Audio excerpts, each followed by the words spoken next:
ஸ்தோத்திரம். ஹல்லேலூயா. ஆமென்.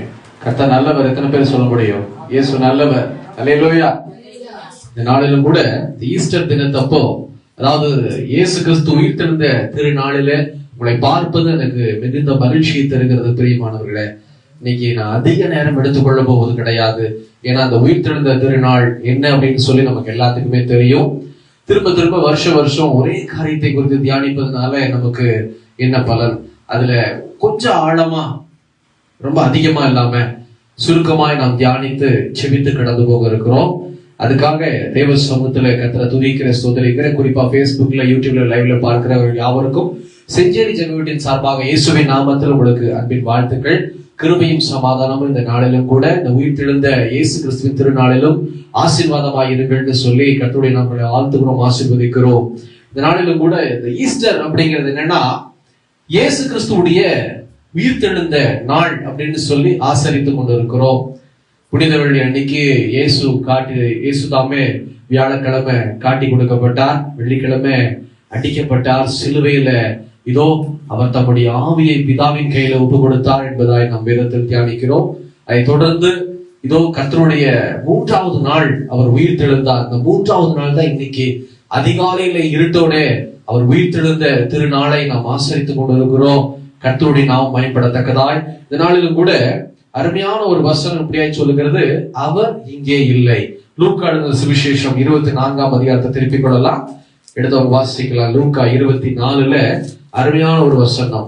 கர்த்தருடைய தூதன் இடத்துல ஓடி வருவாங்க சீஷர்கள். ஓடி வந்து அவருடைய சுற்றி வைத்திருந்த அந்த துணியை மட்டும் தான் பார்ப்பாங்க. ஆனா அவரை காணமேன்னு சொல்லி தேடுவாங்க. அந்த டைம்ல தான் அந்த வார்த்தை ஒன்று வரும். அந்த தூதர்கள் சொல்லுவாங்க, அவர் இங்கே இல்லை. எடுத்தவங்க வாசிக்கலாம். லூக்கா எழுதின சுவிசேஷத்துல அந்த வசனம் இருக்கிறது. 24ஆம் அதிகாரம் 6வது வசனம். அவர் இங்கே இல்லை, அவர் உயிர்த்தெழுந்தார். அவர் இங்கே இல்லை, அவர் உயிர்த்தெழுந்தார் என்று வேதம் சொல்கிறது. ஹல்லேலூயா. அவர் உயிர்த்தெழுந்திருக்கிறார். இந்த இயேசு உயிர்த்தெழுந்திருக்கிறார். ஆனா அந்த உயிர்த்தெழுந்த இயேசு உயிர்த்தெழுந்துருவார் அப்படின்னு சொல்லி கூட சீஷர்கள் என்ன செஞ்சாங்க? மறந்துட்டாங்க. ஓடி வர்றாங்க, இயேசுவை காணமே அப்படின்னு சொல்லி. அப்படிப்பட்ட நேரத்துலதான் அந்த ஸ்திரீ முதல்ல சீஷர்களை காட்டிலும் மகதலேனா மரியாள் கொஞ்சம் முன்னாடி வந்திருக்க. சேர் கூட காலியா இருக்க, யாரோ ஒருத்தர் மேல சேர்ல உட்காந்துக்கலாம். பிரின்சி மேல இருக்கும், யாரோ ஒருத்தர் மேல உட்காந்து. கத்த நல்ல பாருங்க, இயேசு இடத்துல இல்ல. இன்றைக்கும் கூட காலியா இருக்கிற ஒரு குகை. அந்த நாட்கள்லாம் பாத்தீங்க அப்படின்னா, யாராவது மரிச்சிட்டாங்க அப்படின்னா ஒரு குகை தான். அவங்கள வந்து ஒரு நறுமணமான ஒரு தைலத்தை பூசி சுத்திலும் சீலையை சுத்தி ஒரு குகைக்குள்ள வச்சு மூடிடுவாங்க. அந்த குகை தான் அந்த நாட்கள்ல. இன்னைக்கும் எல்லா குகையை காட்டிலும் அந்த இயேசு கிறிஸ்து வைத்திருந்த குகை மாத்திரம் காலியா இருக்கு. ஹல்லேலூயா. காலியா இருக்கு, ஓப்பனா இருக்கு, திறந்திருக்கு, காலியா இருக்குது. அங்க இயேசு இல்ல. இன்னைக்கு இயேசு நமக்காக உயிர்த்தெழுந்திருக்கிறார். யாருக்காக காட்டி கொடுக்கப்பட்டார் அப்படின்னா, நமக்காக இயேசு காட்டி கொடுக்கப்பட்டார். நமக்காக அடிக்கப்பட்டார், நமக்காக அவமானப்பட்டார், நமக்காக ரத்தம் சிந்தினார், நமக்காகவே பாடுகள் அத்தனையும் அனுபவித்தார். வேற யாருக்கோ அல்ல, நமக்காக. இன்னைக்கு நமக்காகவே 3ஆம் நாளிலே சொன்னபடி உயிர்த்தெழுந்தார். அதனாலதான் சீஷர்கள் சொல்றாங்க, அவர் இங்கே இல்லை. ஹல்லேலூயா. அவர் இங்கே இல்லை, அவர் சொன்னபடியே உயிர்த்தெழுந்தார். அவர் சொன்னதை செய்கிற ஒரே ஒரு ஆண்டவர் நம்முடைய இயேசு மாத்திரமே, வேற யாரும் இல்லை. பாருங்க, வசனம் இப்படியே சொல்லுகிறது. கொலோசியர் 2ஆம் அதிகாரம் 15ஆம் வசனத்தை வாசிக்க கேட்கலாம். கொலோசியர் 2:15.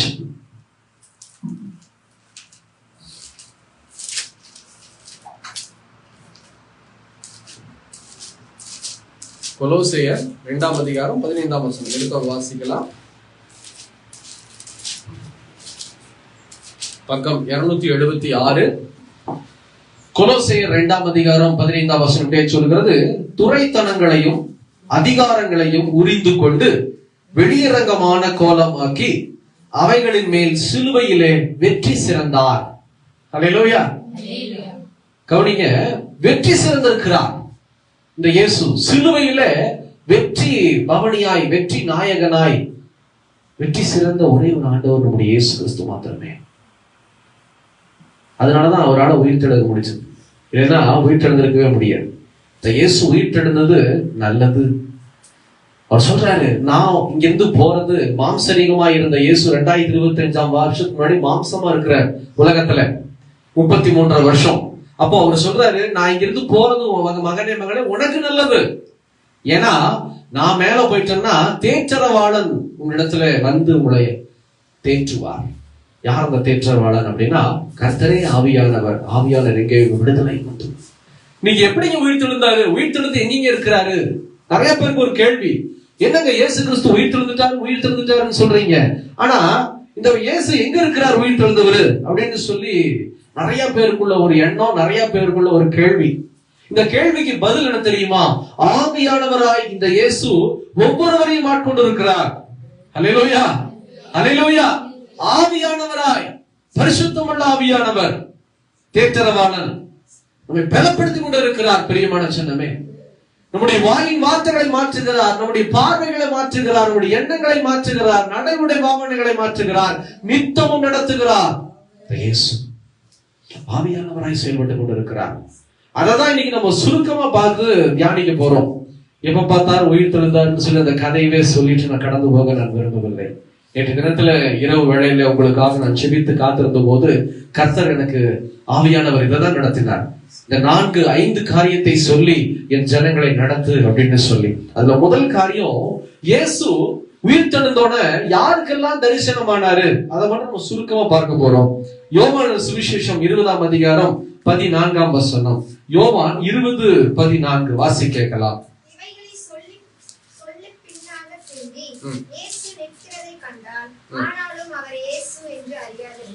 யார் அப்படின்னா, முதல் வசனத்தை வாசி கேட்கலாம். 20ஆம் அதிகாரத்து முதல் வசனம். அதிக இருட்டோடே மகதலேனா மரியாள் கல்லறையிடத்திற்கு வந்து கல்லறையை அடைந்திருந்த கல் எடுத்து போட்டிருந்ததை கண்டார். யார் வந்தாங்க அப்படி போட்டிருக்கு? மகதலேனா மரியாள். கூடயே அந்த சீஷர்கள் வரல. காலையில 3வது நாள் இருட்டோட எழுந்து அதிகாலையில அவரை இயேசு கிறிஸ்து வச்சிருந்த அந்த குகைக்கு வந்து அந்த மகதலேனா மரியாள் என்ன செய்யறாங்க பாக்குறாங்க. பார்த்தா அந்த குகை திறந்திருக்கு. பெரிய கல், அந்த குகையை வந்து பெரிய கல்லால மூடி இருப்பாங்க. அவ்வளவு சுலபமா யாராலும் திறக்க முடியாது. அந்த கல்லு புரட்டப்பட்டு இருக்கு. புரட்டப்பட்டு உள்ள போய் பார்த்தா மரியாள் பாக்குறாங்க, அந்த சீலை சுத்தி வச்சிருப்பாங்கல்ல உடம்ப, அந்த சீலை துணி மட்டும்தான் உள்ள இருக்கு. உள்ள இருந்த உடம்ப காணோம், இயேசுவை காணோம். அதை பார்த்து அழுகுறாங்க மரியாள். ஐயோ, எங்க என் ஆண்டவர் எங்க? அப்ப அழுது கொண்டு இருக்கும் போதுதான் வெளியில குகையை விட்டு வெளியில வந்து நிக்கும் போது அழுதுகிட்டே தேடுறாங்க. பின்னாடி ஒருத்தர் நிக்கிறாரு. அவர் வந்து யாருன்னு மகதலேனா மரியாள் தெரியல.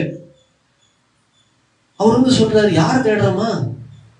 என் ஆண்டவரை காணோம், என் இயேசுவை காணோம், எடுத்திருந்தா கொடுத்துருங்க, என்னுடைய ஆண்டவருடைய உடம்பை காணோம். அவர் சொல்றாரு, உயிர்த்தெழுந்திருப்பாரோ அப்படின்னு சொல்லி.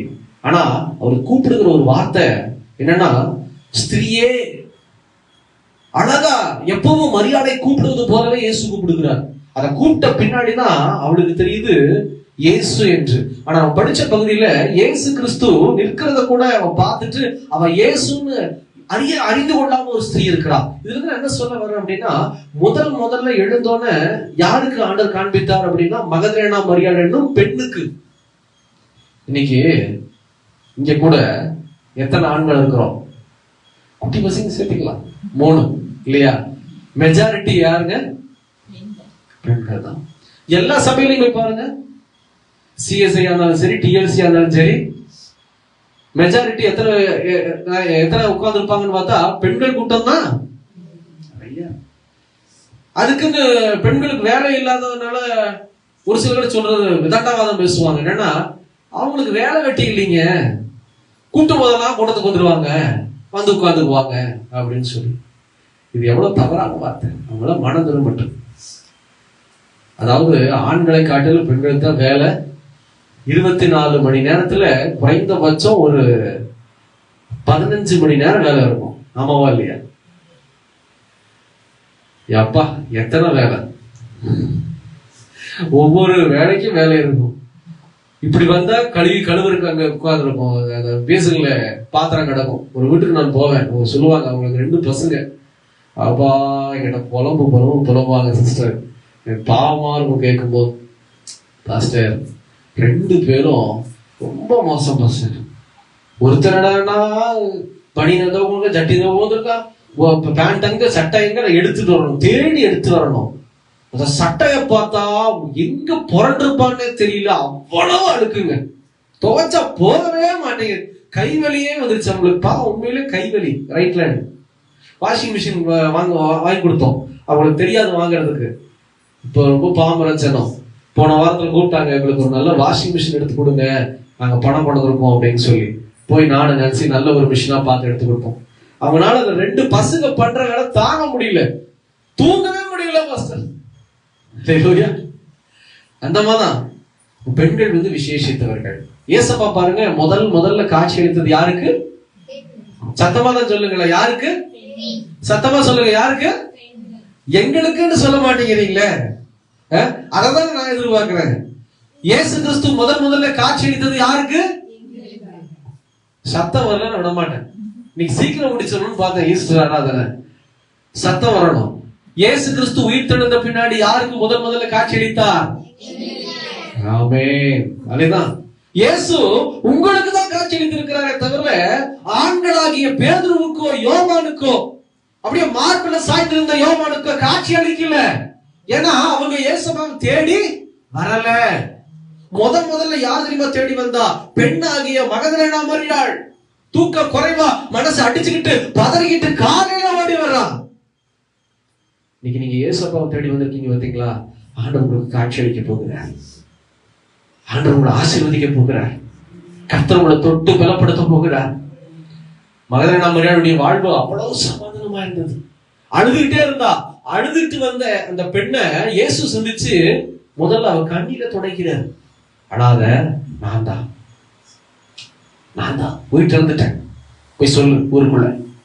அதை பார்த்தோம், அவளுக்கு அவ்வளவு மகிழ்ச்சி. தொட போறா ஆண்டவரை. தொடாத, நான் பிதாவின் சமூகத்துல ஒண்ணும் போகல, நீ அழுதுனால, நீ தேடுனபடினால உன்னுடைய ஏக்கத்தை துடைக்க நான் கீழே வந்திருக்கிறேன். நான் பிதாவின் சமூகத்துல ஒண்ணும் போகல. இன்னைக்கு நீங்க ஏசப்பாவை தேடி வந்ததுனால நீங்க சமாதானத்தை அடைய போறீங்க. இந்த உயிர் தெழுந்த இயேசு உங்களை பலப்படுத்த போகிறார், உங்களுக்கு சமாதானத்தை கொடுக்க போகிறார். இன்னைக்கு நீங்க ஒரு வேளை அழுகையோட, பாரத்தோட, கவலையோட வந்திருக்கலாம் பிரியமான சொன்னமே. ஆனா இன்னைக்குதான் அந்த இயேசு உங்களை பலப்படுத்தி அழகா நடத்த போகிறார். போ, நான் உயிர் தெழுந்துட்டேன், போய் உன் வீட்டுல போய் சொல்லு. மரியாதை சொன்னாரு, போய் ஊருக்குள்ள போய் சொல்லு, நான் உயிர் தெழுந்துட்டேன், சொன்னபடியே உயிர் தெழுந்து விட்டேன். இன்னைக்கு உங்க கணவத்தை போய் சொல்லுங்க, என் இயேசு உயிர் தெழுந்திருக்கிறார். உங்க மகன் கிட்ட போய் சொல்லுங்க, இன்னைக்கு இயேசு உயிர் தெழுந்திருக்கிறார். அக்கா பக்கத்து வீட்டுல போய் சொல்லுங்க, என் இயேசு உயிர் தெழுந்திருக்கிறார். இதெல்லாம் முதல் ஆசீர்வாதம் பெண்களுக்கு ஆண்டவர் கொடுத்தார். இன்னைக்கு பாருங்க, பெண்களை தாங்க ஆண்டவர் அபரிமிதமா ஆசீர்வதிக்கிறாரு. ஆண்களை காட்டிலும் பெண்கள் தொடப்படுறாங்க, விடுதலையாக்கப்படுறாங்க, விசேஷித்தவர்களாய் காணப்படுறாங்க. அல்லேலூயா. இதெல்லாம் ஆண்டவர் உங்களுக்கு கொடுக்க விரும்புகிறார். சரி, 2வது யாருக்கு காட்சி அளித்தார் அப்படின்னா 20ஆம் அதிகாரம் 19, யோவான் 20:19. சீஷர்கள் கூடியிருந்த இடத்தில் யூதர்களுக்கு பயந்ததினால் கதவுகள் பூட்டியிருக்கையில் இயேசு வந்து நடுவே நின்று உங்களுக்கு சமாதானம் என்றார். ஆமென். வாரத்தின் முதல் நாள் அதிகாலையிலே மகதலேனா மரியாள் பெண்ணுக்கு காட்சி அளித்துட்டு, 2வது அதே வாரத்தின் முதல் நாளில இயேசு சாயந்தர நேரத்தில் என்ன செய்யறாரு? யூதர்களுக்கு பயந்து ஒரு சின்ன அறைக்குள்ள பூட்டி தன்னை ஒழித்துக் கொண்டிருக்கிற சீஷர்களுக்கு ஆண்டவராகிய இயேசு கிறிஸ்து காட்சி அளிக்கிறார்.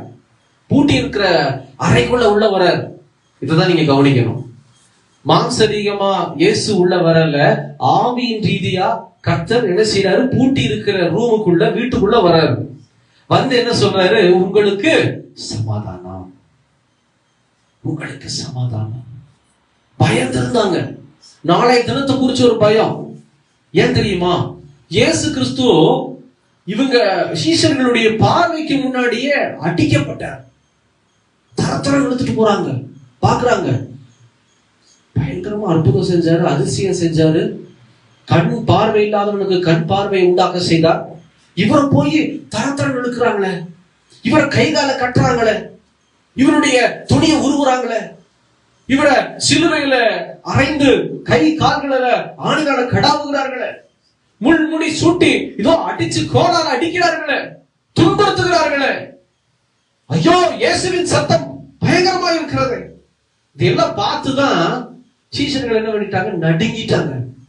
இவருக்கே இந்த கோலம்னா கூட இருந்த நமக்கு என்ன நடக்குமோ தெரியலையே. அதனாலதான் பேதுரு 3 தடவை மறுதலிச்சிட்டாரு அங்கேயே. எனக்கு இயேசு யாருன்னு தெரியாது அப்படின்னு பயத்துல. அந்த பயம் இன்னும் விட்டு போகல. அந்த பயத்தை போக்க நாளைய தினத்தை குறித்து பயம், உயிரை குறித்து பயம், வியாதியை குறித்து பயம், பலவீனத்தை குறித்து பயம், பயம் பயம். அந்த பயத்தை போக்கதான் இந்த இயேசு என்ன செய்யறாரு? 2வது முறை இந்த வீட்டுக்குள்ள வர்றாரு. உள்ள வந்து பூட்டி இருந்தாலும் சரி அவர் வராரு. இன்னைக்கு நீங்க ஒரு வேளை ஏசாப்பாக்கு இடம் கொடுக்காவிட்டாலும் இன்னைக்கு இயேசு உங்களை தேடி வந்திருக்கிறார். எதுக்கு தெரியுமா? சமாதானத்தை கொடுப்பதற்கு. இந்த சமாதானம் தெரியுமா என்ன தெரியுமா செய்யும்? உங்களை பலப்படுத்தும், உங்களை வழி நடத்தும். இந்த சமாதானம் உங்களை ஆசீர்வதித்து அழகா கொண்டு போயிட்டே இருக்கும். உங்க கோலை நீங்க அச்சீவ் பண்ணுவீங்க. இந்த இயேசு 2வது முறை காட்சியளித்தது சமாதானத்தை தருவதற்கு. முதல் முறை கண்ணீரை துடைத்து நீ கவலைப்படாத, நீ தனியா இல்ல, நான் கூட இருக்கேன் அப்படிங்கறத ஒரு பெண்ணுக்கு காண்பிக்க என் இயேசு இந்த உலகத்துக்கு உயிரோடு கூட எழுமின் அடுத்த செகண்ட் வந்தாரு. 2வது சமாதானம் இல்லாம பயத்தோடு இருக்கிற ஜனங்களுக்கு உள்ள வந்து நான் வந்துட்டேன், உயிர் தெழுந்துட்டேன், சமாதானமா இருங்க, பயப்படாதீங்கன்னு சொல்லி காண்பிப்பதற்காக இயேசு 2வது முறை வந்திருக்கிறார்.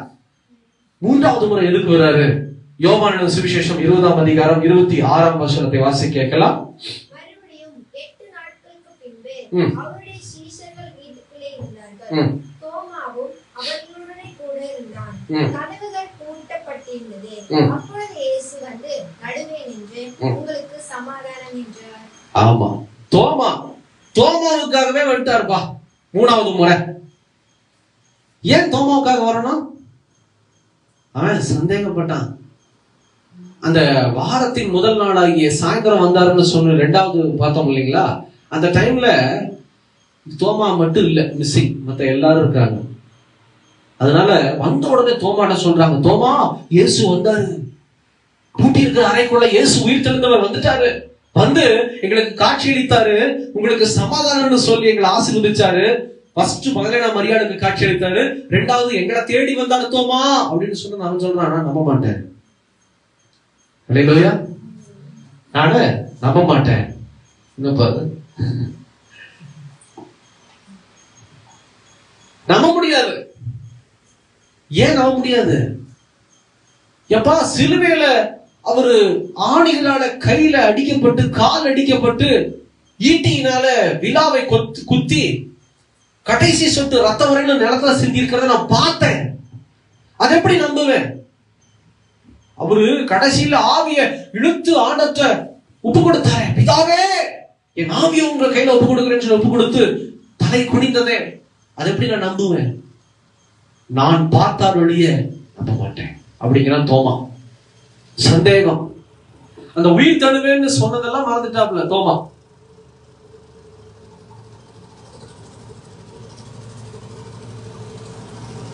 கர்த்தராகிய தேவன் இந்த உலகத்துல இருக்கும்போது சொன்ன வார்த்தைகளை அப்படியே மறந்து போன தோமாவுக்கு, இல்லடா நான் சொன்னதை செஞ்சிட்டேன், உயிர் தெழுந்துட்டேன், நீ சந்தேகப்படாதன்னு சொல்லி காண்பிப்பதற்காக 3வது முறை இயேசு 8 நாளைக்கு பிறகு மறுபடியுமாக காட்சியளிக்கிறார்.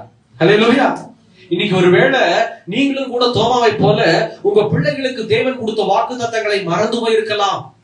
உங்க கணவரை குறித்து ஆண்டவர் கொடுத்த வாக்குத்தத்தம், உங்க பிசினஸ் குறிச்சு, உங்க வேலையை குறிச்சு, உங்க எதிர்காலத்தை குறிச்சு தேவன் கொடுத்த வாக்குத்தத்தங்களை, ஆலோசனைகளை நீங்க மறந்திருக்கலாம். இல்ல ஒருவேளை நீங்க நம்பாம இருக்கலாம். மறந்திருக்கீங்களோ நம்பாம இருக்கீங்களோ எனக்கு தெரியாது. ஆனா அப்படி ஒருவேளை உங்க வாழ்க்கையில நீங்க இருந்திருந்தீங்கன்னா, இந்த இயேசு இன்னைக்கு உயிரோடு கூட எழும்பினவர் சொல்லுகிறார், உங்களுக்கு சமாதானம். எதுக்கு தெரியுமா?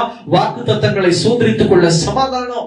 சொன்ன ஆலோசனைப்படி நீங்கள் ஆசீர்வதிக்கப்பட சமாதானம். அதுக்குதான் 3வது முறை சந்தேகப்படாத, நான் வந்துட்டேன். இன்னைக்கு சந்தேகம் உங்க வாழ்க்கையில இருக்கக்கூடாது. சந்தேகம் உங்க வாழ்க்கையில இருந்தா அற்புதம் நடக்காது, தெரிஞ்சுக்குங்க. அதிசயம் நடக்காது. ஏன் சந்தேகப்படுறீங்க? நிறைய காலத்துல சந்தேகப்பட வேண்டிய விஷயத்துல சந்தேகப்பட மாட்டேங்கிறோம். அவன் ஃப்ரீயா ஒரு மிக்சி கொடுக்குறாங்கன்னா நல்லதா கேட்டதான்னு சந்தேகப்படாம வாங்கிடுறோம். கிடைச்சா பரவாயில்ல, இருக்கட்டும் கழுத. ஏமா இப்பதான் ஒரு மிக்சி வாங்கணும், பரவாயில்ல இருக்கு, அது நல்லா இருக்குமான்னு தெரியல, பரவாயில்ல கிடைக்கிறதுல விடு, கொஞ்சம் கூட யோசிக்கிறது இல்லை. ஆனா இங்கிட்டு வாக்கு தத்தங்களை பெற்றா மட்டும் யோசிக்கிறது, நடக்குமா நடக்காதா, ஆண்டவர் சொன்னது நிறைவேறுமா நிறைவேறாதா. அந்த மாதிரி யோசிக்கிறதுனாலதான் கர்த்தரால அற்புதம் செய்ய முடியல. ஏசப்பா அற்புதம் செய்கிற ஒரு நல்ல ஆண்டவர். இன்னைக்கு உயிர்த்தெழுந்த இந்த இயேசு உங்க வாழ்க்கையில அற்புதம் செய்யணும்னா நீங்க எப்படி தெரியுமா இருக்கணும்? நல்ல அப்படியே வாக்கு தத்தங்களை நிறைந்தவர்களாய் காட்சியளிக்க வேண்டும். ஆண்டவர் சொல்லியிருக்கிறாரு, எனக்கு நிறைவேற்றுவாரு, நான் சந்தேகப்பட மாட்டேன். அல்லேலூயா, நான் சந்தேகப்பட மாட்டேன். அடுத்தது 4வது முறை ஆண்டவராகிய கர்த்தர் யாருக்கு எப்படி காட்சியளித்தார் அப்படின்னு சொன்னா, யோவான் 21ஆம் அதிகாரம் 1 வசனத்தை வாசிக்க கேட்கலாம். யோவான் 21:1.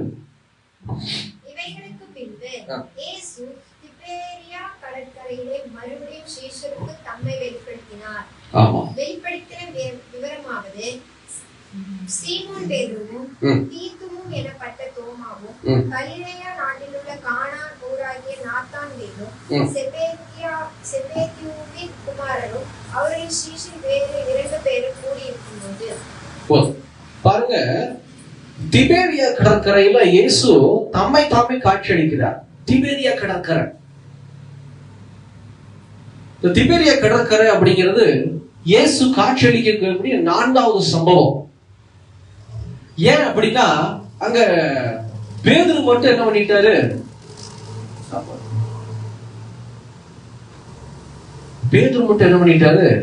அப்படியே வலையை தூக்கிட்டு நான் வேலைக்கு போறேன், நான் கடல்ல மீன் பிடிக்க போறேன் அப்படின்னு சொல்லி கிளம்பி மீன் பிடிக்க கடந்து போகும்போது அங்க சீஷர்கள் எல்லாரும் வந்துட்டாங்க, நாங்களும் வரோம்னு சொல்லி.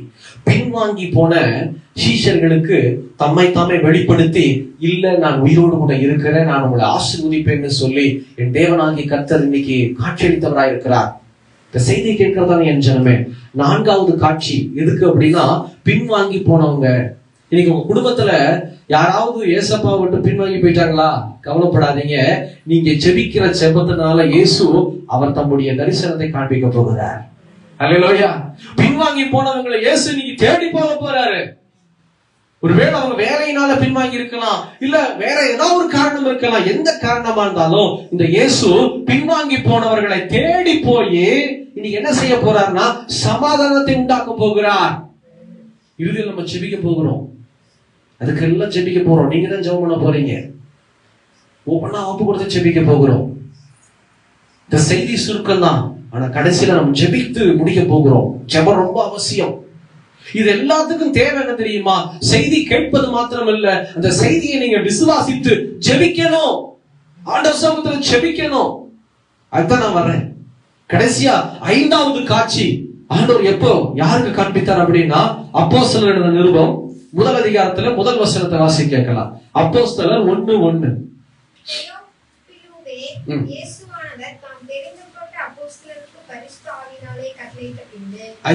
அதே இதுல 5வது வசனம். ஆகையால் நீங்கள் எருசலேமை விட்டு போகாமல் என்னிடத்தில் கேள்விப்பட்ட பிதாவின் வாக்குத்தத்தம் நிறைவேற காத்திருங்கள் என்று கட்டளையிட்டார். ஒரு நிமிஷம் இருப்பா, சாரி 5ன்னு சொல்லிட்டேன். 9வது வசனம் பா. இவைகளை அவர் சொன்ன பின்பு அவர்கள் பார்த்து கொண்டிருக்கையில் உயர எடுத்துக்கொள்ளப்பட்டார். அவர்கள் கண்களுக்கு மறைவாக ஒரு மேகம் அவரை எடுத்துக்கொண்டது. ஆமா, நிறைய விஷயங்களை பேசுறாரு. எருசலேம் மட்டும் நகராதீங்க, சொன்ன நாளில நான் உயிர் திறந்திருக்கிறேன், அப்படியே உங்களை ஆசீர்வதிப்பேன். என்ன ஆசீர்வாதம் அப்படின்னா, 8வது வசனத்தை வாசி கேட்கலாம். 8வது, பரிசுத்த ஆவி உங்களிடத்தில் வரும்போது நீங்கள் பலனடைந்து எருசலேமிலும் யூதேயா முழுவதிலும் சமாரியாவிலும் பூமியின் கடைசி பரியந்தம் எனக்கு சாட்சிகளாய் இருப்பீர்கள். ஹல்லேலூயா. இதுதாங்க கடைசியா இயேசு கிறிஸ்து இந்த உலகத்திலிருந்து எடுத்துக்கொள்ளப்படுறதுக்கு முன்னாடி பேசின ஒரு வார்த்தை. பரிசுத்த ஆவி இடத்தில் வரும்போது நீங்க பலனடைவீர்கள். இதுக்குதான் ஆண்டவர் பாடுபட்டார். சிலுவையின் பாடு எதற்காக அப்படின்னா ஆவியானவரை நமக்கு கொடுப்பதற்காக, வேற யாருக்கோ இல்ல, நமக்கு கொடுப்பதற்காக. இந்த ஆவியானவர் என்ன செய்வார்? நான் சொன்ன அவங்க ஆரம்பத்திலேயே உங்களை நித்தமும் நடத்துவார், உங்களை பலப்படுத்துவார், உங்களை ஆசீர்வாதமா நடத்துவாரு. நீங்க கலங்கி போய் நிக்கிற நேரத்துல கலக்கத்தை மாற்றுவார், கண்ணீரை தொடப்பாரு. பயப்படாத, நான் கூடவே இருக்கிறேன் சொல்லுவார். நான் போயிடலாம், அதாவது மாம்சமா நிக்கிற ஊழியக்காரன் இங்கிருந்து போயிருவேன் 30 கிலோமீட்டர் 35 கிலோமீட்டர். ஆனா ஏசப்பா என்ன செய்வார் தெரியுமா? உங்களுக்குள்ள என்னைக்கும் பேசிக்கொண்டே இருப்பார், பேசிக்கொண்டே இருப்பார். இந்த 5 உயிர்த்தெழுந்ததுக்கு அப்புறம் 5 முறை ஆண்டவராகிய கர்த்தர் காட்சியளித்திருக்கிறார். சர்வ சாதாரணம் அல்ல. இன்னைக்கு 5 காரியத்தை நம்ம பார்த்திருக்கிறோம் இல்லையா? முதல் காரியம், ஒரு பெண்ணுக்கு ஆண்டவர் நீ திக்கற்ற பிள்ளை இல்லம்மா, நான் உனக்கூட இருக்கிறேன்னு சொல்லி அவர் அழகா சமாதானப்படுத்துறதை பார்த்தோம். இரண்டாவது, பயந்து கொண்டிருந்த சீஷர்களுக்கு இல்ல நான் உயிரோடு எழும்பிட்டேன் பயப்படாதீங்கன்னு சொல்லி சமாதானத்தை காண்பித்த இயேசுவை நாம் பார்த்தோம். மூன்றாவது, இதோ சந்தேகப்பட்ட தோமாவுக்கு தம்மை காண்பித்து சந்தேகப்படாத நான் கூட தான் இருக்கிற உயிரோடு எழும்பிட்டேன்னு சொல்லி காண்பிக்கிற இயேசுவை பார்த்தோம். நான்காவது, இதோ தன்னுடைய காரியங்கள் எல்லாம் விட்டுட்டு பின்வாங்கி போனவர்களை தேடி இயேசு போய் பார்த்து சமாதானத்தை கொடுத்து ஆலோசனை கொடுத்து நடத்துகிற இயேசுவை பார்த்தோம். ஐந்தாவது முறை, ஆவியானவருடைய பலத்தை கொடுப்பேன்னு சொல்லி வாக்குத்தத்தம் பண்ணி நீ இப்படிதான் இருக்கணும், நீ இப்படி இருந்தா காத்திருந்தா நான் ஆசீர்வதிப்பேன்னு சொல்லி சொல்ல சொல்ல அவங்க கண் பார்வைக்கு முன்னாடியே வானத்துக்குள் எடுத்துக் கொள்ளப்பட்டார். ஹல்லேலூயா, ஹல்லேலூயா. வீட்டிலிருந்திருக்கிறார் இந்த இயேசு. அதுல 11ஆம் வசனத்தை வாசி கேட்கலாம். அதுலயே 11 அப்போஸ்தலர் 1ஆம் அதிகாரம் 11ஆம் வசனம்.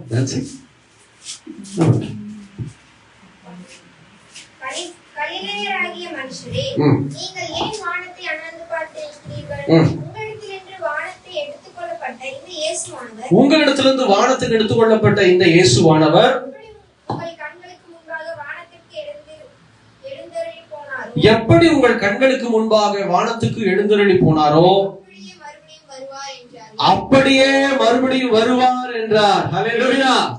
அப்படியே வரப்போகிறார். இதைதான் ஆண்டவர் உயிர் தெழுந்ததுக்குரிய ஒரு பெரிய சாட்சி. எப்படி அவங்க கண் பார்வையில், அதாவது சீஷர்கள், நல்லா கவனிங்க, கூட இருந்த சீஷர்களுக்கு மட்டும்தான் கடைசியா காண்பித்து இயேசு அப்படியே இங்கிருந்து சர்றன்னு மேல போயிட்டார், மேகம் மூடிடுச்சு. ஆனா திரும்பி கீழே வரும்போது நம்முடைய எல்லாருடைய கண்கள் அவரை பார்க்க போகிறது. இதுக்காக தான் அந்த இயேசு உயிர்த்தெழுந்திருக்கிறார். இன்னைக்கு இந்த இயேசு உயிர்த்தெழுதல் சாதாரண சாதாரணம் அல்ல. உங்களை என்னை சமாதானமாய் நடத்த பலப்படுத்த அந்த இயேசு உயிரோடு எழுப்பி இருக்கிறார். அப்ப நீங்க என்ன செய்யக்கூடாது தெரியுமா? கலங்கவே கூடாது. முதல்ல ஐயோ நான் தனியா இருக்கிறேனே அந்த நினைப்பு உங்களுக்குள்ள இருக்கக்கூடாது. இரண்டாவது, பயம் இருக்கக்கூடாது. மூணாவது, சந்தேகம் உங்களுக்குள்ள இருக்கக்கூடாது. நாலாவது, பின்வாங்கி போகக்கூடாது. ஐந்தாவது, ஆவியானவருக்காக காத்திருந்து ஜெபிக்கணும். ஆவியானவர் வந்துட்டா அவங்களோட நித்தமும் கைட் பண்ணுவார். தெரியுமா? என்ன சாப்பிடணும், என்ன சாப்பிடக்கூடாது, எங்க போகணும், எங்க போக கூடாது, என்ன பேசணும், என்ன பேசக்கூடாது, இதெல்லாம் கைடன்ஸ் உங்களுக்கு தேவை. அப்படின்னா பரிசுத்த ஆவியானவர் கண்டிப்பா உங்களுக்கு வேணும். இன்னைக்கு நிறைய பேர் அந்த ஆவியானவருக்கு முக்கியத்துவம் கொடுக்க மாட்டேங்கிறோம். தெரியுமா?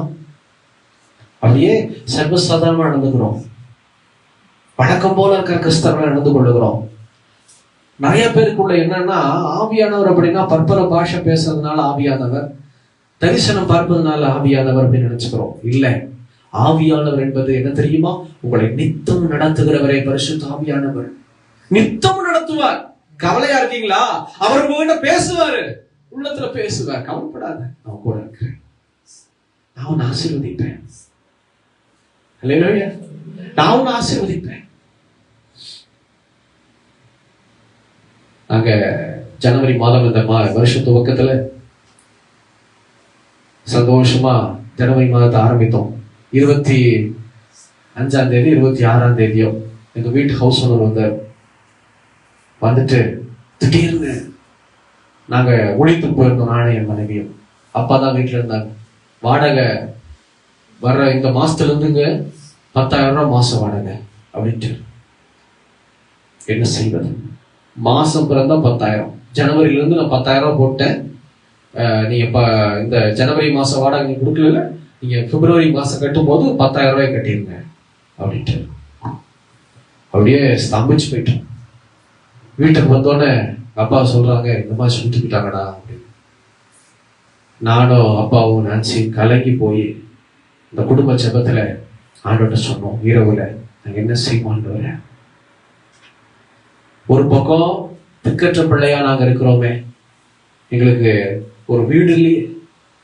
மாசம் 1ஆம் தேதி பிறந்தா 5ஆம் தேதிக்குள்ள 10,000 ரூபாய் கொடுக்கணும். எப்படி கொடுக்கறது? நாங்க ஒண்ணும் பெரிய ஆட்கள் இல்லையே ஆண்டவரே, உங்க சார்ந்தானே இருக்கிறோம், உங்க நம்பிதானே நாங்க இருக்கிறோம். மாதம் 10,000 ரூபாய்க்கு நான் எங்க போக? திக்கற்ற பிள்ளையா இருக்கிறோமே அப்படின்னு சொல்லி தேவசமத்துல அன்னைக்கே இரவுலேயே நாங்க ஒப்பு கொடுத்து, அடுத்த நாள் காலையில அப்பாவை லீவ் போட சொல்லி ஃபாஸ்டிங் பண்ணி ஜெபம் பண்ண ஆரம்பிச்சோம். உபவாசம் பண்ணி கதறி எழுக்கும், ஆண்டவரே எனக்கு என்ன செய்வது? பயமா இருக்கு. மாசம் 10,000 ரூபாய் என்ன செய்யறது? கலங்கி போய் நின்ன வேளையில கர்த்தர் பேசினார். நான் கூட இருக்கிறேன். ஆவியானவர் பேசினார், நான் கூட இருக்கிறேன். நீ ஏன் பயப்படுற? நான் உனக்கு ஒரு நன்மையை செய்வேன் அப்படின்னு பேசினார். வாக்குத்தத்தம் கொடுத்தார். பயப்படாதே, வேண்டுதல் கேட்கப்பட்டது. வாக்குத்தத்தை பிடிச்சிட்டோம், சந்தேகப்படல. வாக்குத்தங்களை பிடிச்சு செக் பண்ணோம். உங்களுக்கு ஒரு போக்கிய வீடு ஆண்டவரே, எங்களுக்கு நிலையான வீட்டை கொடுக்கிற வரையில எங்களுக்கு ஒரு போகிய வீட்டை கொடுங்க ஆண்டவரே. ஆண்டவர் பேசினார், பயப்படாத, உன் வேண்டுதல் கேட்கப்பட்டுச்சு. அதை பிடிச்சு வச்சு விட்டாம ஜெபிச்சோம். மார்ச் மாதம் 3ஆம் தேதி மறக்கவே முடியாது, நல்ல ஒரு வீட்டை என் ஆண்டவராகிய கர்த்தர் காண்பித்து போகியத்துக்கு 5 லட்சம் ரூபாய் போகியத்துக்கு முடிக்க செய்தார். அருமையான ஒரு வீடு, பக்கத்துல இதே மாதிரி தென்னந்தோப்பு. நீங்க மட்டும்தான் காத்தோட்டமா இருப்பீங்களா? அல்லேலூயா. பல நாள் இந்த செஞ்சரிச்சனை பார்த்து பொறாமப்பட்டிருக்கேன். சுத்திலும் தென்னை மரம்ப்பா. அது இவங்களெல்லாம் பார்த்தா எனக்கு ரொம்ப பொறாமையா இருக்கும். தாரில ரசிச்சு இங்க எனக்கு அந்த வெப்ப காத்து மயக்கம் வர்றதுக்கு காரணமே இந்த வெப்ப காத்து அடிக்கும் போது அந்த தண்ணீர் சத்து கம்மியாச்சுன்னா மயங்கிடுவோம். இப்போ அப்படியே வெப்பமா வீசுது. இவங்க வீட்டுக்குள்ள போய் பாருங்க, உங்க எல்லாருடைய வீட்டை காட்டிலும் இந்த அம்மா இந்த சகோதரியுடைய வீடு மட்டும் கஷ்டம் கொடுத்த வீடு, ஆசீர்வாதம். இந்த வீடும் பரவாயில்ல. என்னன்னு தென்னை மரம் சுத்தி இருக்குது. அப்போ நாங்க போய் பார்த்த வீடு பக்கத்துல தென்னந்தோப்பு. ஆண்டவர் பாருங்க, அழகான வீட்டை கொடுத்தார். நீ திக்கற்றப்பட நினைக்கிறியா? இல்ல, நான் கூட இருக்கிறேன், பயப்படாத. அவர் என்னதான் எதிர்பார்க்கிறாரு அப்படின்னு பார்த்தா, ஒரு நிமிஷம் கைவிட்டாரோன்னு நினைச்சா கைவிடல. அவர் என்ன எதிர்பார்க்கிறாருன்னா, நீ ஜெபம் பண்ணு. என்ன பண்ணோம்? நைட்டே ஜெபம் பண்ணோம். நைட்டே குடும்ப ஜெபத்துல அழுகிறோம். திக்கற்றப்பட நிக்கிறோம், எங்களுக்கு உதவி செய்ய யாரும் இல்லை. நாங்க என்ன செய்யணும்? அடுத்து என்ன செய்யணும்? அடுத்தது வாடகைக்கு நாங்க போனோம்னா தேடுனா வாடகை 10,000 ரூபாய் கீழே வாடகை இல்ல. 10,000, 12,000, 15,000. எப்பா என்ன செய்யறதுனே ஒண்ணும் புரியல.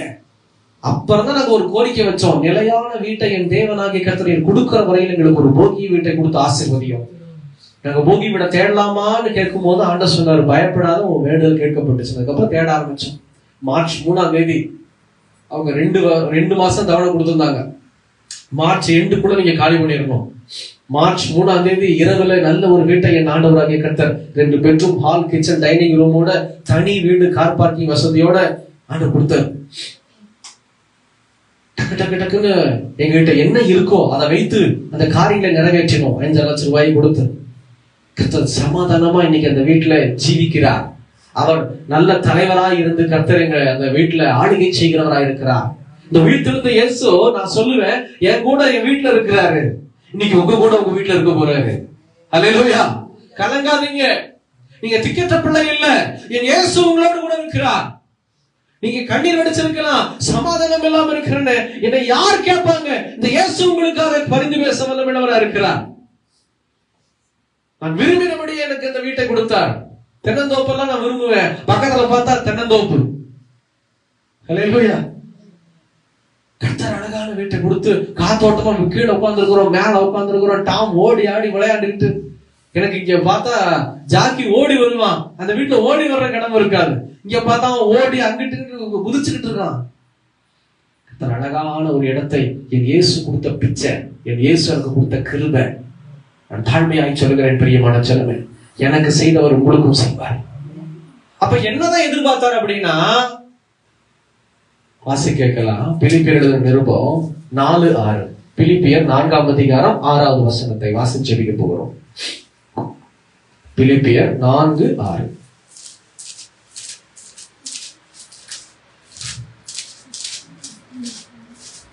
பக்கம் 273.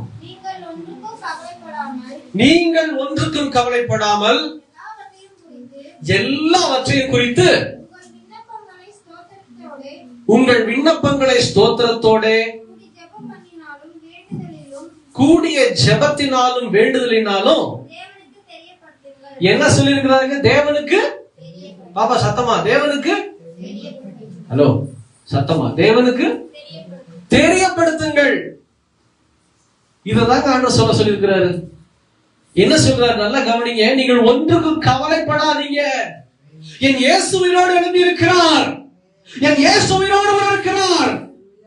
என் இயேசு உங்களுக்காக எனக்காகவும் உயிரோடு கூட எழுதி இருக்கிறார். இயேசு உங்களை பார்த்து சொல்றாரு, நீங்க ஒண்ணுக்கும் கவலைப்படாதீங்க. என்ன பார்த்து ஆண்டவர் சொன்னாரு, ஏன்டா ஏன் அழுகிற? நான் என்ன செய்வேன் ஆண்டவரே? 10,000 ரூபாய் சொல்றாங்களே, 2 மாசம் தவணை கொடுத்துருக்காங்க. இந்த காலத்துல வீடு 2 மாசத்துக்குள்ள கிடைக்காது. ஆனா ஹவுஸ் ஓனர் அப்படியே முரட்டு இருதையும் முனைத்தவரா 2 மாசம் தான். அதுவும் நீங்க ஊழியம் பண்றதுனால ஒரு சொல்றாரு, நீங்க ஒரு ஊழியக்காரனா இருக்கிறனால நான் 2 மாசம் டைம் கொடுக்குறேன், 2 மாசத்துக்குள்ள நீங்க காலி பண்ணிடணும். அப்படி இல்லைன்னா நீங்க 10,000 கொடுத்தணும். நாங்க தாழ்மையா சரிங்கன்னு வந்துட்டோம். ஏசப்பா பாருங்க எவ்வளவு நல்லவர். மார்ச் 3ஆம் தேதியே கொடுத்து 10ஆம் தேதி காலி பண்ணிட்டோம். அதாவது அவர் கொடுத்தது 2 மாசம் டைம், அதுல 20 நாளைக்கு முன்னாடியே காலி பண்ண என் தேவன் கிருபை தந்தார். இந்த செய்தி கேட்கிறதான என் ஜனமே, நீங்க திக்கற்ற பிள்ளைகள் அல்ல, நீங்கள் அனாதைகள் அல்ல, நான் கைவிடப்பட்டவன் இல்ல, நான் தனியா இருக்கிறேங்க இல்ல. என் இயேசு உங்களுக்காக இருக்கிறார். நீங்க என்னைக்கு அழுகிறீங்களோ அவரும் உங்களுக்காக அழுவார். தெரியுமா? என்னால சொல்ல முடியும். நீங்க அழுத அவர் அழுவாரு. லாசருடைய மரணத்துல 2 சகோதரிமார்கள் அழுதாங்க. ஐயோ இயேசுவே, நீ ஒருவேளை இந்த இடத்துல இருந்திருப்பீரானால் என் சகோதரன் மரித்து போயிருக்க மாட்டான் சொல்றாங்க. நீங்க இந்த ஊருக்குள்ள இருந்தீங்கன்னா, பெத்தானியால இருந்தீங்கன்னா என் சகோதரன் செத்து போயிருக்க மாட்டான். அழுகிறாங்க. அந்த அழுகையை பார்த்து வேத புஸ்தகத்துல வசனம் எழுதி இருக்கிறது, இயேசு கண்ணீர் வடித்தார். இந்த மனுக்குலத்துக்காக ரத்தம் சிந்துவது மாத்திரமல்ல, கண்ணீர் வடிக்க ஒரே ஒரு தெய்வம் இந்த இயேசு மாத்திரமே. என்னால சொல்ல முடியும். மனுஷனுடைய பாவத்துக்காக ரத்தம் சிந்தினார் இயேசு ஒரு பக்கம், ஆனா கண்ணீரும் வடித்தது ஒரே ஒரு தெய்வம் இந்த இயேசு மாத்திரம்தான். வேற யாரும் எனக்கு தெரியாது, இயேசு மாத்திரம்தான். நான் கண்ணீர் வடித்த போது எனக்காக கண்ணீர் வடித்தார். கலங்காத என்று சொல்லி கைகளை பிடிச்சு தேற்றினார். எத்தனை கலக்கம் தெரியுமா? அவ்வளோ பயம். யாராவது வந்து கேட்டுருவாங்களோ, அசிங்கமாயிருமோ. 2 மாசம் ஆச்சுன்னா வந்து ஹவுஸ் ஓனர் வந்து கேட்டா நான் சொல்றேன், என்ன பதில் சொல்லுவேன்? ஆண்டவரே, என்னை யாரும் கேள்வி கேட்க கூடாத, உங்க வேலைக்காரன் நானு, வேலையை ரிசைன் பண்ணிட்டு என் ஊழியத்துக்கு வான்னு சொன்னீங்களா ஆண்டவரே? கேட்கணும், ஆண்டவர்கிட்ட டிமாண்ட் பண்ணணும். ஆண்டவர் நீங்க சொல்றாரு, நீங்க ஒன்றுக்கு கவலைப்படாம என்ன செய்ய சொல்றாரு? எல்லாவற்றையும் குறித்து உங்கள் விண்ணப்பங்களை ஸ்தோத்திரத்தோட கூடிய ஜெபத்தினாலும் வேண்டுதலினாலும் தெரியப்படுத்துங்க. அன்னைக்கு உபவாசம் பண்ணி நாங்க என்ன பண்ணோம்? ஒன்றுக்கு கவலைப்படல. நல்லா தெரிஞ்சுக்குங்க. உபவாசம் பண்ணி எழுதி வச்சு எங்களுக்கு நிலையான வீட்டை கொடுக்கிற வரையிலும் ஒரு நல்ல போகி வீட்டை எங்களுக்கு கொடுங்க. ஸ்தோத்திரம் பண்ணி ஜெபம் பண்ணி வேண்டுதல் பண்றோம். அப்பதான் ஆண்டவர் சொன்னாரு, பயப்படாத, உன் வேண்டுதல் கேட்கப்பட்டது. தெரியப்படுத்தணும் ஆண்டவருக்கு. நீங்க தெரியப்படுத்துறீங்களா? பிரியமானவர்களே, இந்த வீட்டில் இருந்த இயேசு கேட்கிறாரு, நீங்க ஒண்ணுக்கு கவலைப்படாதீங்க. உங்க கணவரை குறிச்சு ஏதாவது காரியம் இருக்கா? உங்க பிள்ளைகளை குறிச்சு ஏதாவது காரியம் இருக்கா? பிசினஸ் குறிச்சு, வேலை குறிச்சு காரியம் இருக்கா? நீங்க என்ன செய்யக்கூடாது? கவலைப்பட்டு படக்கூடாது. கவலைப்படுறதுனால மாறிடும் நினைக்கிறீங்களா? கவனிங்க. கவலைப்படுறதுனால உங்க கணவர் மாறிடுவார்னு நினைக்கிறீங்களா? கவலைப்படுறதுனால உங்க எதிர்காலத்துல மாற்றம் உண்டாயிரும் நினைக்கிறீங்களா? சில பேர் அழுதே காரியம் சாதிப்பாங்க. பார்த்துருக்கீங்களா? இல்லையா? அழுதே காடி சாதிச்சிருவாங்க. துப்பாக்கி கேட்டு அழுவான், துப்பாக்கி கேட்டு அழுவான். அந்த துப்பாக்கி வாங்கி கொடுக்கல வச்சிருக்க, ரோட்ல உட்காந்துக்குவான் வாங்கி கொடுக்குற வரையிலும். வேற யாரும் இல்லை, நான் தான். கோயில் திருவிழால போயிட்டு இன்னைக்கு எனக்கு ஞாபகம் இருக்கு, என்னவோ ஒரு கண், அந்த கண் தான் ஞாபகம், என்ன கண்ணுன்னு தெரியல. ஆமா, மஞ்சள் கலர்ல ஒண்ணு உள்ள போட்டு டப்பு டப்புன்னு வெடிக்கிற மாதிரி, மஞ்சள் கலர் பால் மாதிரி இருக்கும். அந்த துப்பாக்கி கேட்டேன், எங்க அப்பா அம்மா வாங்கி கொடுக்கல, அழுது அப்படியே கீழே உட்காந்துட்டேன் ரோட்லயே. இன்னைக்கு எனக்கு ஞாபகம் இருக்கு, இந்த குட்டி பிள்ளை மாதிரி இருக்கும்போது எங்க அப்பா தொலைஞ்சு போ, எடுத்துட்டு போ அப்படின்னு சொல்லி வாங்கி கொடுத்த பின்னாடிதான் என்னுடைய அழுகை நின்று போனது. அப்படி நான் சொல்றது என்னன்னா, என் ஆண்டவராகிய கர்த்தர் இயேசு கிறிஸ்து உங்களுக்கும் எனக்கு என்ன சொல்றாரு, கவலைப்படாத. சில பேர் பெண்கள் கவலைப்பட்டு நோய்களை வாங்கிக்கிறோம். கவலைப்படுறதுனால சுகர் ஜாஸ்தி ஆயிடும், பிபி ஜாஸ்தி ஆயிடும். கவலைப்படாதீங்க. ஏசப்பா சொல்றாரு, கவலைப்படாதீங்க. இந்த உயிர்த்தெழுந்த இயேசு சொல்லுகிறார், உங்களை என்னை பார்த்து கவலைப்படாதே, நாளை தினத்துக்கு வச்சு கவலைப்படாதீங்க. வேலை சரியா எனக்கு கிடைக்கல, கவலை வேண்டாம். என்ன செய்யணும்? ஃபாஸ்டிங் பண்ணி ஜெபம் பண்ணுங்க. ஒரு சொல்யூஷன் எல்லாம் இல்லைங்க, எல்லாத்துக்கும் ஒரு சொல்யூஷன் இருக்கு. ஐயோ எனக்கு பிடிச்சத சாப்பிட முடியலையே, ஃபாஸ்டிங் பண்ணி ஜெபம் பண்ணுங்க. ஏதோ ஒரு வழி ஆண்டவர் வச்சிருப்பார். ஏன்னா உங்களை என்னை உருவாக்கினது அவர்தான். நான் ஒன்று சொல்றேன், இந்த மொபைல் போன் என்ன போனு? ஆப்பிள் இல்லைங்களா? Apple mobile. இதை கொண்டு போய் ஆண்ட்ராய்டு பார்க்குறவங்க கிட்ட கொண்டு போய் கொடுத்தா செட் ஆகுமா? இது பார்ப்பாங்க, தெரியலீங்களே. இது ஆப்பிள் ஸ்டோரூம்ல கொண்டு போங்க, அவங்க தான் பார்ப்பாங்க, எங்களுக்கு தெரியாது. ஏன்னா ஏன் ஆப்பிள் ஷோரூம் கொண்டு போக சொல்றாங்க? என்ன காரணமா இருக்கும் நீங்க நினைக்கிறீங்க? நம்ம கம்பெனி எங்க இருக்குது சொல்லுங்களேன். பிரின்சி, நிம்சி, இந்த குட்டி பாப்பா எல்லாத்தையும் ஒரே மாதிரி தான் பண்ணியிருக்கிறாரு. நம்ம நிறம் வேணா வேறமா இருக்கலாம், நான் கருப்பா இருக்க, நீ வெள்ளையா இருக்க, அவ்வளவுதானே பிரின்சி.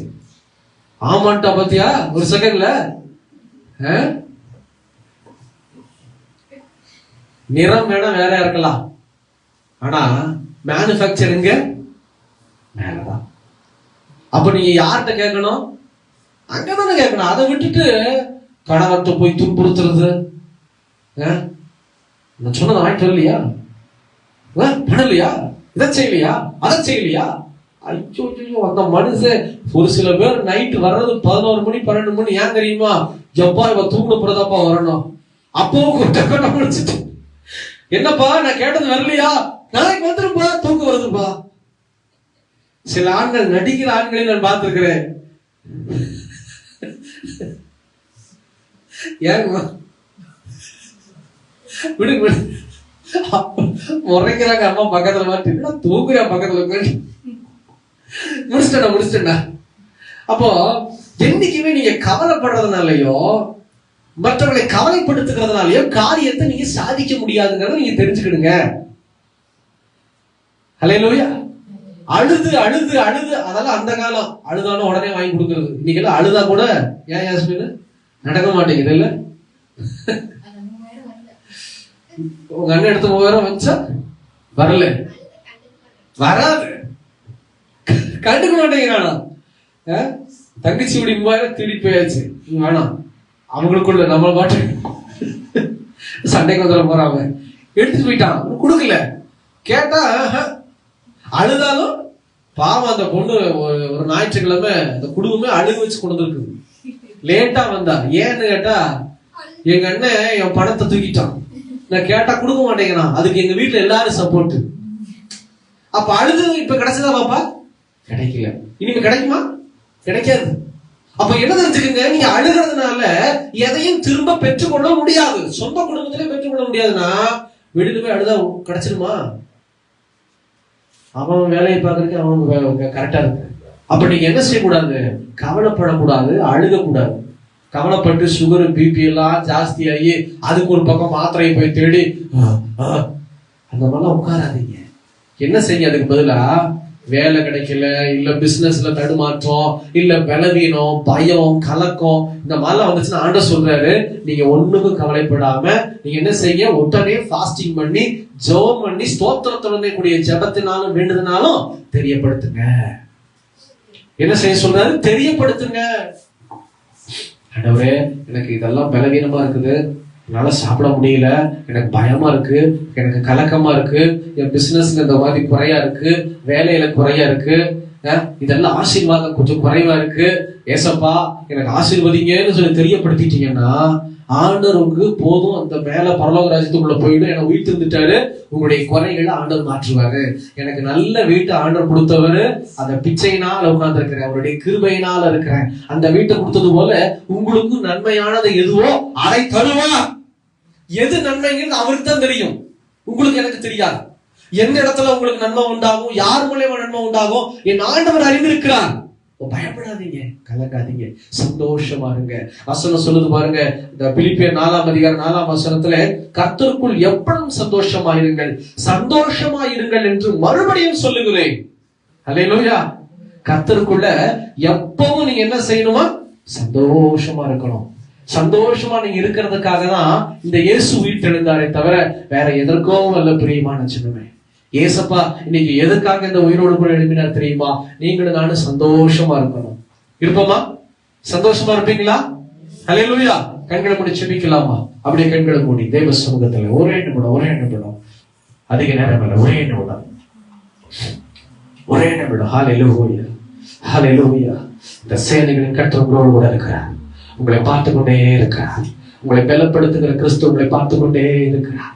ஹல்லேலூயா, ஹல்லேலூயா, ஹல்லேலூயா, ஹல்லேலூயா. தகப்பனே என்று சொல்லுகிற இந்த இயேசு, உங்களுக்காகவும் எனக்காகவும் உயிரோடு கூட எழுப்பின இந்த இயேசு இன்னைக்கு நம்ம மத்தியில ஹல்லேலூயா உலாவி கொண்டு இருக்கிறார். நம்ம மத்தியில கூட நின்று பார்த்து கொண்டே இருக்கிறார். கலங்குறீங்களா?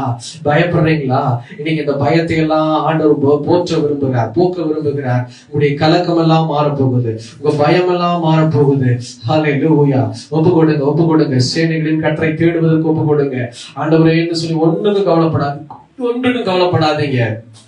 ஆண்டவர் சொல்றாரு, பயப்படாத, திகையாத, நான் உன் கூட இருக்கிற, உன்னை நித்தமும் நடத்துவேமா, நான் உன்னை நித்தமும் நடத்துவேன். நீ ஒன்றுக்கும் கவலைப்படாத. எனக்கு எதுவுமே கிடைக்கலையே, எனக்கு எந்த காரியமும் வாய்க்கலையே, எனக்கு தடங்களாவே இருக்குது. இதோ தடங்கள் எடுத்து வைக்கிற எல்லா காரியங்களும் தடங்களா இருக்குது. இந்த தடங்களை எல்லாம் ஆண்டவர் மாற்ற விரும்புகிறார். ஹல்லேலூயா, ஹல்லேலூயா. நீங்க ஒப்பு கொடுங்க.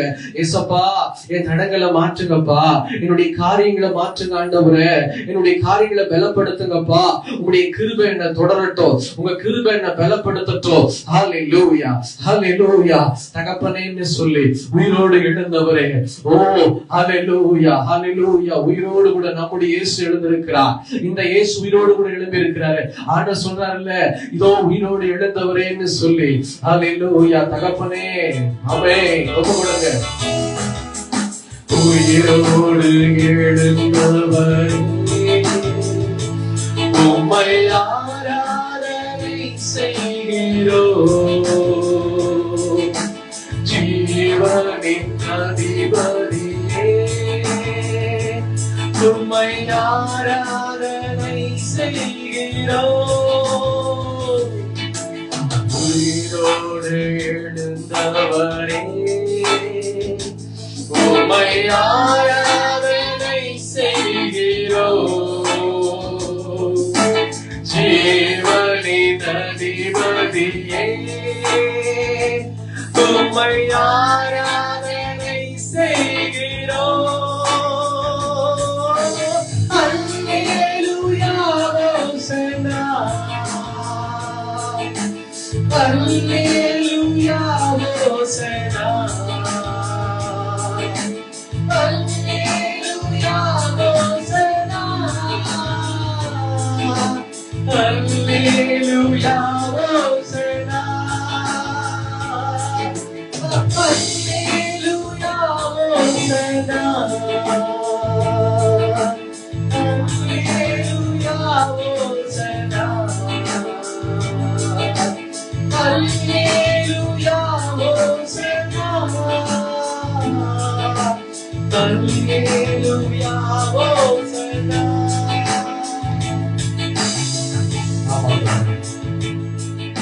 அல்லேலூயான்னு சொல்லி ஓசன்னான்னு சொல்லி வசனம் அப்படியே சொல்லுகிறது. நீங்கள் ஒன்றுக்கும் கவலைப்படாதவனைக்கு, ஒன்றுக்கும் கவலைப்படாதீங்க.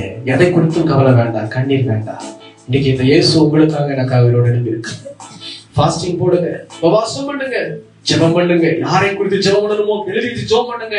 ஆண்டவர் வாக்குத்தத்தங்களை கொடுப்பாரு. அந்த வாக்குத்தத்தங்களை பிடிச்சு ஜெபம் பண்ணுங்க, விட்டுறாதீங்க. அதை என் தேவன் நிறைவேற்றுவார். தகப்பனே, இந்த நாளிலும் கூட சொல்லப்பட்ட அந்த வார்த்தைகள் இவர்களுக்கு ஆசீர்வாதத்தை உண்டாகும், பலப்படுத்துகிற வார்த்தையா இருக்கட்டும். நீங்க உயிரோடு எழுப்பி இருக்கிறீங்க. இந்த உயிரோடு எழுப்பின அந்த இயேசு கிறிஸ்துவின் வல்லமையுள்ள நாமத்தில் உடைய ஜனங்களை ஆசீர்வதித்து இந்த வார்த்தையின்படி அர்ப்பணித்து உடைய கர்த்தர் ஒப்பு கொடுக்கிறேன். கர்த்தர் ஆசீர்வதியை தேற்றும் பலப்படுத்தும் இயேசுவின் நாமத்தில் பிதாவே, ஆமென், ஆமென்.